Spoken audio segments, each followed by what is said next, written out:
Just when it seemed that Charley Hull had finally shaken off the tag of being John Daly's sister, comedian Theo Von made a surprising entry into the conversation by giving Hull the perfect nickname. In a recent episode of his podcast, this past weekend, the 44-year-old's quick wit took center stage, and Charley Hull found herself in the crosshairs. So what happened was Vaughn invited vice presidential candidate J.D. Vance to his podcast and covered various political topics. It wasn't long before Vance quoted a classic line from the movie Happy Gilmore, "To be clear, I like golf." "Do you like golf, Tohich?" Vaughn responded, saying, "I'm not that good at it.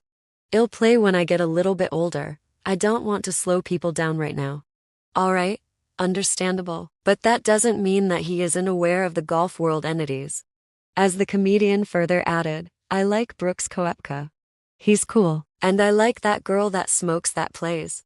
Puffer McGavin or whatever her name is." It seems like smoking has now become a defining characteristic for Hull as well.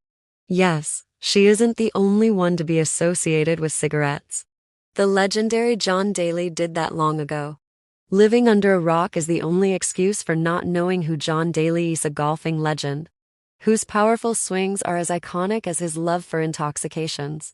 His name is synonymous not just with jaw-dropping drives, but with his ever-present cigar. Yet, among all his traits, the last thing any golfer would want to mirror is his smoking addiction. And of course, the controversial image that comes in handy. The legend has never shied away from confronting his notorious habits. "I don't want to quit drinking. I just don't want to get drunk," said Daly in a previous interview. While the tales of him bragging about his addiction are known to everyone, we are no strangers to his history at rehab. And while his bravado might draw a chuckle, his history with rehab tells a different story. His journey began back in 1992 when he first checked into alcohol rehab. Fast forward to 1995, and he's raising the trophy at the British Open, sober for the moment. While many fans see him amusingly, it's fair to point out that his addictions have come with a cost.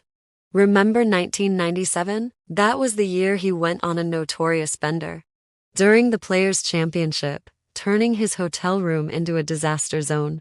To top it off, he ended up splitting with his wife. He even lost his contract with Callaway Golf because the contract included he wouldn't drink or gamble again. Yet, in true Daly fashion, he doesn't seem to carry any regrets.